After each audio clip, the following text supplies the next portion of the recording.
Hi hello అందరికీ నమస్కారం. Welcome back to Madhurimalu. ఇంకా ఎవరైనా మన ఛానల్ని సబ్స్క్రైబ్ చేసుకొని ఉండకపోతే ప్లీజ్ ఇప్పుడే సబ్స్క్రైబ్ చేసుకోండి. ఇక లేట్ చేయకుండా మన స్టోరీలోకి వెళ్ళిపోదామా? ఉంటా నీ జతగా ఎపిసోడ్ 33. నెక్స్ట్ డే మార్నింగ్ ఉదయాన్నే నిద్ర లేచి చూసేసరికి తను అర్జున్ గుండెల మీద ఉండడంతో చిన్నగా నవ్వుకుని అర్జున్ చెస్ట్ పైన ముద్దు పెట్టింది. ఆ తర్వాత కాస్త పైకి వెళ్ళి అర్జున్ జుట్టు రబ్ చేస్తూ అతని నుదుటిన ముద్దు పెట్టి good morning my dear lovely శ్రీవారు అంటూ చిన్నగా చెప్పి లేవాలి అని చూసింది. అర్జున్ తనని గట్టిగా పట్టుకొని ఉండటం చూసి వామ్మో, ఇంత గట్టిగా పట్టుకుంటే నా ఎముకలన్నీ విరిగిపోతాయి. ఈ అర్జున్ రోజు రోజుకి మరీ నాటీ అయిపోతున్నాడు అని నవ్వుకుంటూ భర్త నుంచి విడిపించుకోవాలి అని ట్రై చేసింది సింధు. కానీ అది తన వల్ల కాకపోవటంతో అర్జున్ గారు అంటూ మెల్లగా పిలిచింది సింధు. అప్పటికే నిద్ర లేచి భార్య చేస్తున్న పనులన్నీ చూసి నవ్వుకుంటూ నిద్ర నటిస్తూ ఉన్నాడు అర్జున్.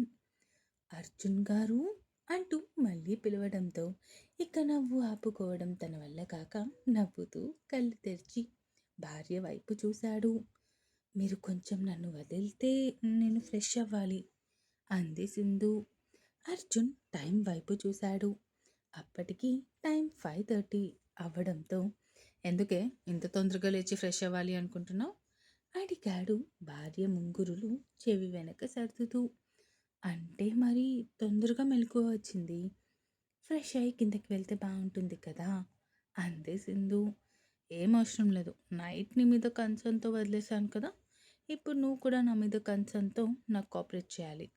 ఏంటి పొద్దు పొద్దునే మీకు ఇలాంటి మాటలు కావాల్సి వచ్చాయా? అంత సీన్ లేదు, నన్ను వదిలితే నేను వెళ్ళాలి అంది సింధు దిక్కులు చూస్తూ. నేను వెళ్ళు అనకుండా నువ్వు వెళ్ళలేవు, because you are totally locked అన్నాడు అర్జున్. అబ్బా, అది కాదు అర్జున్ గారు, ఇంత పొద్దు పొద్దున్నే అంటే నా వల్ల అస్సలు కాదు అంది సింధు క్యూట్గా.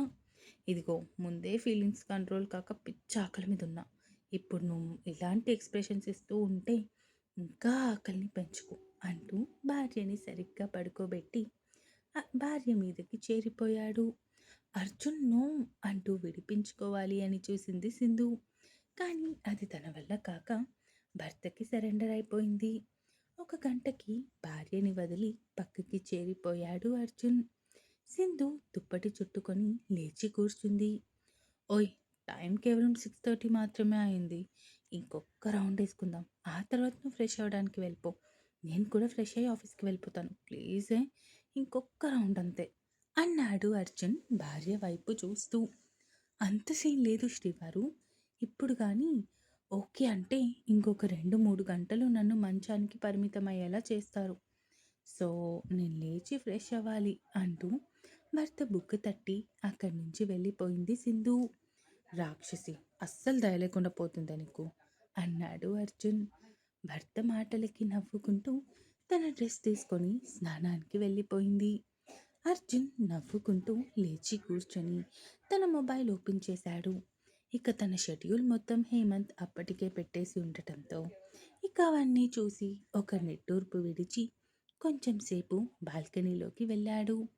ఇక్కడ సింధు స్నానం చేసేసి డ్రెస్ వేసుకొని అక్కడి నుంచి బొట్టు పెట్టుకొని కిందకి వెళ్ళిపోయింది. అక్కడ అప్పటికే జగదీశ్వరి దేవి కాఫీ తాగుతూ కనిపించడంతో గుడ్ మార్నింగ్ అత్తయ్య అంది నవ్వుతూ. గుడ్ మార్నింగ్ తల్లి అంటూ నవ్వుతూ కోడల్ని కూర్చోబెట్టి పని మనిషిని పిలిచి కాఫీ ఇప్పించింది జగదీశ్వరి దేవి. అర్జున్ లేచాడా అమ్మా? ఆ అత్తయ్య, స్నానానికి వెళ్ళారు అంది సింధు. ఆహా ఓకే తల్లి అంటూ తనతో మాట్లాడుతూ కాఫీ తాగుతూ ఉంది జగదీశ్వరీదేవి. ఒక అరగంటకి ఆఫీస్కి రెడీ అయ్యి కిందకి వచ్చాడు అర్జున్ కూడా. నాన్న అర్జున్, ఆఫీస్కి వెళ్తున్నావా అడిగింది జగదీశ్వరీదేవి ఏమీ తెలియనట్టు. అమ్మా, మరి 3 రోజులు వెళ్ళలేదు కదా, సో ఈరోజు కంపల్సరీ వెళ్ళాలి అన్నాడు అర్జున్ భార్య పక్కన కూర్చుంటూ. సరే నాన్న, ఒక్క 5 మినిట్స్ మాట్లాడుకుంటూ ఉండండి, నేను ఇప్పుడే వస్తాను అంటూ అక్కడి నుంచి ఫోన్ రావడంతో పక్కకి వచ్చింది జగదీశ్వరీదేవి. ఏంటి మేడం, నేను మిమ్మల్ని రోజు చీరలు కట్టుకోమన్నట్టు గుర్తు. ఈరోజేంటి డ్రెస్ వేసుకున్నారు? అడిగాడు అర్జున్ భార్య వైపు చూస్తూ.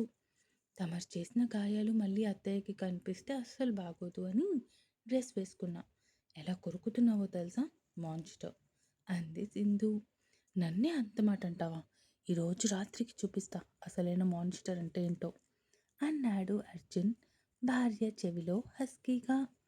అర్జున్ నీకస్సలు సిగ్గు లేకుండా పోతుంది అంటూ అప్పటికే బుగ్గలు మందారాల్లా అయిపోతూ ఉంటే నవ్వుకుంటూ చెప్పింది సింధు. ఇక అప్పుడే జగదీశ్వరీదేవి ఫోన్ కాల్ మాట్లాడేసి అక్కడికి రావటంతో ఇద్దరూ మళ్ళీ నార్మల్గా మాట్లాడుకుంటూ ఉన్నారు. ఎవరమ్మా ఫోన్లో? శర్మ గారికి నిన్న ఫోన్ చేశాను నాన్న. సింధుకి పెళ్ళైన తర్వాత నగలు కూడా చేయించలేదు. అసలైతే కిందటి వారం చేయించాలి అనుకున్నాను, కానీ అలా అయిపోయింది. అందుకే నిన్న ఫోన్ చేస్తే ఈరోజు వస్తాను అన్నారు. 11 గంటలకి వస్తారంట. అదే చెప్పడానికి ఫోన్ చేశారు, అంది జగదీశ్వరీదేవి. అయ్యో అత్తమ్మ, ఇప్పుడు మళ్ళీ నాకు నగలెందుకు? ఇప్పుడు వాటి అవసరం ఏం లేదు, అంది సింధు మొహమాటంగా. ఇదిగో తల్లి, నగలేమీ లేకపోతే ఎలా? నువ్విప్పుడు ఒకరికి కూతురివి కాదు, ది గ్రేట్ అర్జున్కి భార్యవి. రేపొద్దున నువ్వు అర్జున్ ఎక్కడికైనా బయటికి వెళ్ళినప్పుడు, ఏదైనా ఫంక్షన్కి వెళ్ళినప్పుడు ఇలా బోసి మెడతో వెళ్తే వాడి పరం ఏమవుతుంది? అడిగింది జగదీశ్వరి దేవి. ఎందుకో ఆ మాటకి జగదీశ్వరి దేవి తన తండ్రిని చిన్న చూపు చూస్తున్నట్టు అనిపించింది సింధుకి. ఒక్కసారిగా మనసు చివుక్కుమంది సింధుకి. సింధుకి కళ్ళల్లో నీళ్లు తిరిగాయి. ఆ నీళ్లు నిండిన కళ్ళతో పక్కనే ఉన్న భర్త వైపు చూసింది. అర్జున్కి సింధు బాధ క్షణాల్లో అర్థమైంది. సింధు చేతి మీద చెయ్యి వేసి తడుతూ జగదీశ్వరి దేవి వైపు చూస్తూ, అమ్మా, నువ్వు చెప్పింది బాగానే ఉంది, కానీ ఇప్పుడు సింధు అన్న దాంట్లో కూడా తప్పులేదు కదమ్మా.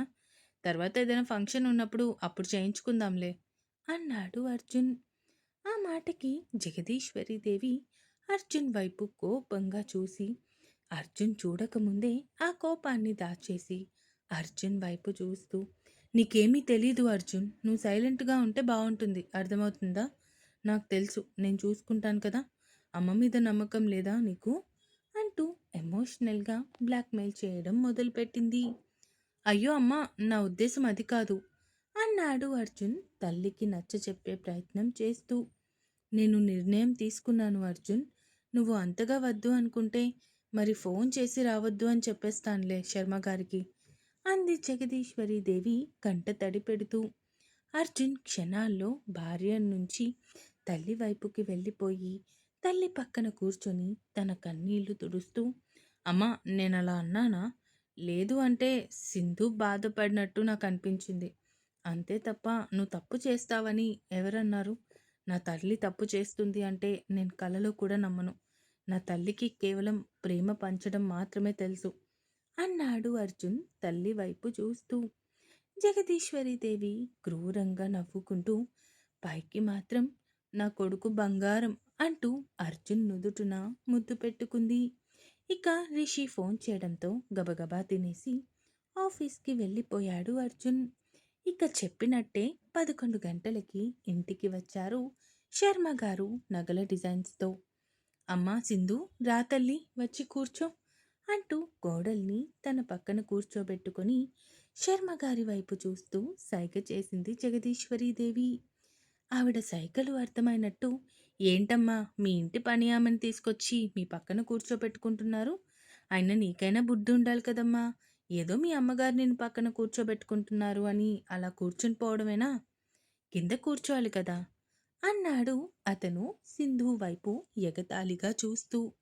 ఆ మాటకి సింధు ఒక్కసారిగా బిత్తరపోయి చూస్తూ ఉంటే జగదీశ్వరీదేవి మాత్రం సింధు ఫేస్ చూసి నవ్వుకుంటూ ఉంది. అయ్యయ్యో శర్మగారు, ఈ అమ్మాయి మా కోడలు, మన అర్జున్ భార్య, అంది కంగారు నటిస్తూ. ఓహో, నాకు తెలియదమ్మా, చూడ్డానికంటే ఏమీ లేని పిల్లలా ఉంది, అందుకే పని మనిషి ఏమో అనుకున్నాను, అన్నాడు అతను. ఆ అమ్మాయి లేని ఇంటి నుంచి వచ్చిందిలేండి, అలా అని మనం కూడా అలాగే ఉండలేం కదా. అందుకే అమ్మాయికి నగలు చేయించాలి అనుకుంటున్నాను. ముందు నల్ల పూసలు చూపించండి, అమ్మాయికి కనీసం నల్ల పూసలు కూడా లేవు అంటూ దెప్పినట్టే మాట్లాడింది జగదీశ్వరీదేవి. అప్పటి వరకు జగదీశ్వరీదేవిలో ఇలాంటి కోణం చూడని సింధు ఒక్కసారిగా మారిన ఆమె మాట తీరుకి ఆశ్చర్యంగా ఆమె వైపు చూస్తూ ఉంది. ఏమైంది తల్లి? ఎందుకు నా వైపు అలా చూస్తున్నావు? నీ మెడలో తాళిబొట్టు తప్ప నల్లపూసలు లేవు కదా! అదే చెప్తున్నాను అంది ఆమె. ఇదిగోండమ్మా మోడల్స్ అంటూ కొన్ని మోడల్స్ డిజైన్స్ అన్నీ జగదీశ్వరి దేవికి చూపించాడు. అందులో నుంచి తనకి నచ్చనిది ఒక డిజైన్ చూసి సింధుకి చూపించింది. ఇది చూడు చాలా బాగుంది కదా అంది జగదీశ్వరి దేవి కోడలి వైపు చూస్తూ. అది చూడడానికి కూడా అస్సలు బాగోకపోవడంతో ఇప్పుడు నేను ఈవిడికి ఇది బాలేదు అని చెప్తే ఏమనుకుంటుందో ఏంటో అనుకుంటూ బాగానే ఉందత్తయ్య అంది సింధు. అది విన్న జగదీశ్వరీదేవి సింధుకి కనిపించకుండా ముసిముసిగా నవ్వుకుంటూ మిగతా నగలు కూడా అన్నీ చీప్గా అసలు బాగోని డిజైన్స్ అన్నీ సింధు చేత సెలెక్ట్ చేయించి ఇవి అన్నీ నాకు వచ్చే వారం 10 రోజుల్లో కావాలి, అర్థమైందా శర్మ గారు? అలాగే అమ్మా అంటూ కొంచెం అడ్వాన్స్ డబ్బులు తీసుకొని అక్కడి నుంచి వెళ్ళిపోయాడు అతను. సింధు ఇక అక్కడ ఉండకుండా తన రూంలోకి వెళ్ళిపోయింది. అప్పుడే కంట్లో నుంచి గోదావరి కృష్ణా నదులని బయటకు తెచ్చేస్తున్నావా సింధు? ఇంకా చాలా ఉంది. ఇది నువ్వు చూడాల్సింది. ఇది జస్ట్ శాంపుల్ మాత్రమే. ముందు ముందు ఈ జగదీశ్వరి దేవి ఆట ఎలా ఉంటుందో చూస్తావు కదా అనుకుంటూ క్రూరంగా నవ్వుకుంటూ ఉంది జగదీశ్వరీదేవి. ఇంకా ఉంది. ఈ ఎపిసోడ్ ఎలా అనిపించిందో కామెంట్స్ రూపంలో తెలియజేస్తారు అని కోరుకుంటున్నాను. అలాగే సబ్స్క్రైబ్ చేసుకోవడం మాత్రం మర్చిపోకండి. ఇక ఉంటాను. Bye bye.